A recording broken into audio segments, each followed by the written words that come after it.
जय मसीह की। आज हमारा टॉपिक है interesting practices of Jewish people regarding सब्त। सब्त के दिन के बारे में यहूदी लोगों के बीच में चलने वाले कुछ इंटरेस्टिंग चीजें जो हमें न्यू टेस्टमेंट के अंदर, नए नियम के अंदर हमें दिखाई देता है। उसमें पहला मैं आपके सामने रखूं लूका रचित सुसमाचार 14वीं अध्याय के 5वीं आयत से लिखा है इस प्रकार, और उनसे कहा कि तुम में से ऐसा कौन है जिसका गधा या बैल कुएं में गिर जाए और वह सब्त के दिन उसे तुरंत बाहर ना निकाले। यीशु मसीह लोगों को सिखाते हुए पूछ रहे हैं, तुम में से हर एक व्यक्ति अगर कोई परेशानी हुआ तो सब्त के दिन में उसको टेक केयर करने के लिए या उसका प्रॉब्लम को सॉल्व करने के लिए तुम कुछ भी करोगे। ये नहीं सोचोगे कि मैं सब्त के दिन में काम तो नहीं कर रहा हूं। एक जानवर गिर गया कुएं में, उसको तो तुम उठाओगे या एक दिन पूरा छोड़ दोगे। यहूदियों को परमेश्वर ने सब्त को पालन करने के लिए कहा था कि विश्राम करना है। उन्होंने विश्राम करने को इस तरीके से मनुष्यों के तौर तरीकों में यह कहा गया कि उस दिन इस तरह का कोई काम नहीं करना है, ये लिखा है। दूसरा एक आयत लूका रचित सुसमाचार 13वीं अध्याय का 14वीं आयत, वहां पे क्या दिखाई दे रहा है? इसलिए कि यीशु ने सब्त के दिन उसे अच्छा किया था, आराधनालय का सरदार रिसिया कर लोगों से कहने लगा, 6 दिन हैं जिनमें काम करना चाहिए, सो उन्हीं दिनों में आकर चंगे हो जाओ, परंतु सब्त के दिन में नहीं। सब्त के दिन विश्राम करना है, काम नहीं करना है। उसको उन्होंने खींचकर यहां तक पहुंचाया कि यीशु मसीह भी उस दिन परमेश्वर के सामर्थ के द्वारा लोगों को चंगा भी नहीं करना चाहिए, या लोग आके यीशु के पास आके चंगाई प्राप्त नहीं करना चाहिए। देखिएगा विश्राम करने को उन्होंने कितना और खींच लिया। एक और आए मत्ती रचित सुसमाचार 12वीं अध्याय 1 और 2, इसमें लिखा है, उस समय यीशु सब्त के दिन खेतों में से होकर जा रहा था और उसके चेलों को भूख लगी, सो वे बालें तोड़ तोड़ कर खाने लगे। फरीसियों ने यह देखकर उससे कहा, देख तेरे चेले वह काम कर रहे हैं जो सब्त के दिन करना उचित नहीं है। उन्होंने कहा, उनको भूख लग रहा है, उस दिन तुम किसी भी प्रकार का काम घर के बाहर नहीं कर। ये तो खेत में है, गेहूं या जो भी दाना है उसको तोड़ तोड़ के खा रहे हैं, और यहूदी लोग कह रहे हैं, फरीसी लोग कह रहे हैं, ये तो काम करना हो गया। यानी कोई भी चीज को वो लोग बिल्कुल माइक्रोस्कोप लगा के देख रहे हैं, ये काम तो नहीं है।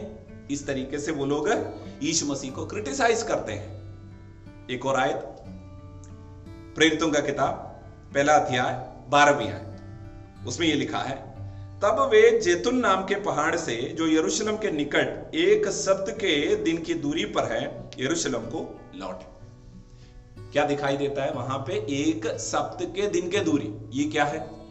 यहूदियों के बीच में ऐसा माना जाता था, उनके शहर से बाहर अगर जाओगे 1.2 किलोमीटर, 1.2 किलोमीटर से ऊपर तुम नहीं जा सकते।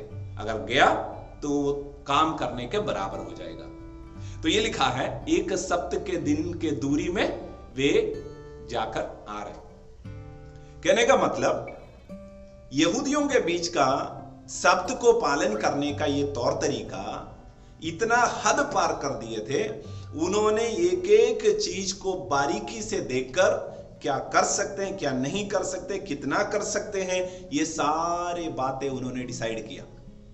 इसको इन चीजों के बारे में बात करते हुए यीशु मसीह एक जगह में ये कहते हैं, एक बार दाऊद और उनके साथी लोग परमेश्वर के भवन में पहुंचे और वो बहुत भूखे थे, क्योंकि वे इधर उधर घूम कर, क्योंकि शाऊल जो है उनका पीछा कर रहे थे, और परमेश्वर के दास जो याजक हैं उनको परमेश्वर के भवन का जो रोटी है सिर्फ याजक खा सकते हैं, वे इनको दिया। तो यीशु मसीह उनसे सवाल पूछ रहे, क्या ये सही है गलत है? वो जवाब नहीं दे पा रहे थे, क्योंकि किया तो दाऊद ने किया।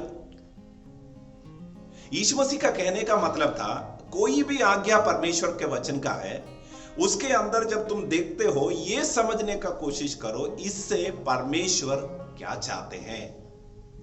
परमेश्वर का असली मन इसके अंदर क्या है।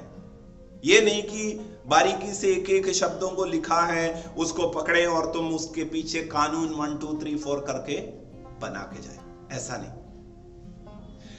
यहूदियों के बीच में शब्द को लेकर और भी बहुत सारे प्रैक्टिसेस था जो आपके लिए और मेरे लिए बहुत इंटरेस्टिंग लगेगा। उसमें से कुछ चीजें और मैं बताना चाहूंगा जो बाइबल में डायरेक्ट लिखा नहीं है। जैसे कि उस दिन कपड़े नहीं धोना है, शरीर में आपको तेल नहीं लगाना है, आप लैंगिक संबंध में नहीं पड़ना है, और आप लेदर के जूता नहीं पहनना है। अगर आप किसी के घर में जाओगे, उनके घर में आप आगे करके बताने के लिए, आज के समय में तो कॉलिंग बेल है, लेकिन उस समय में एक छोटा सा लकड़ी उसमें रखा जाता था जिसको यूज करके वो नॉकिंग करते थे, खटखटाते थे। इनको रूल था वो यूज नहीं करना है, आप हाथ से ऐसे खटखटा सकते हो। सप्त के दिन में पूरा शरीर नहीं नहला सकते आप उस दिन पूरा शरीर को नहीं नहला सकते, लेकिन पैर साफ कर सकते हो, हाथ साफ कर सकते हो, या चेहरा साफ कर सकते हो गर्म पानी से। और है, उस दिन आप किसी भी प्रकार का कुकिंग नहीं कर सकते, बेकिंग नहीं कर सकते, यानी आप आग जलाना उस दिन बिल्कुल मना है। इसलिए वो लोग क्या करते थे, वो सप्त के दिन के शुरुआत के पहले, यानी फ्राइडे शाम को 6 बजे के पहले अगले दिन के लिए सारा कुकिंग, खाना बनाना सब कुछ करके रखते थे, नहाना धोना सब कुछ करके रखते थे। इस तरीके से वो सप्त को पालन करते थे। अब हमें इसके अंदर देखना है, इस बात को देखने पर नए नियम के कलीसिया विश्वासी को क्या समझ में आना चाहिए। पहला है, यहूदी लोग परमेश्वर के वचन की आज्ञाओं के ऊपर उनके गुरुओं के द्वारा बहुत सारे ऐसे इंटरप्रिटेशंस निकाला कि कोई भी चीज कैसे करना है, वचन से नहीं लेकिन गुरुओं ने सिखाया। जैसे आजकल भी बहुत जगहों में हमें दिखाई देता है, कौन सा कपड़ा पहन सकते हो, व्हाइट सर्फ पहन सकते हैं संडे को, कौन सा अगर क्या आभूषण आप पहन सकते हैं कि नहीं, आप मूंछ रख सकते हैं कि नहीं, आप बाल रख सकते हैं कि नहीं। परमेश्वर के वचन को, उसके एसेंस को लेकर हमें एक्सेप्ट करना है, उस पर चलना है। इसके बारे में एक वचन इस प्रकार लिखा है, मरकुस रचित सुसमाचार 7वीं अध्याय 9 से 13वीं आयत तक। शुरुआत की आयत में आपके लिए पढ़ दूं।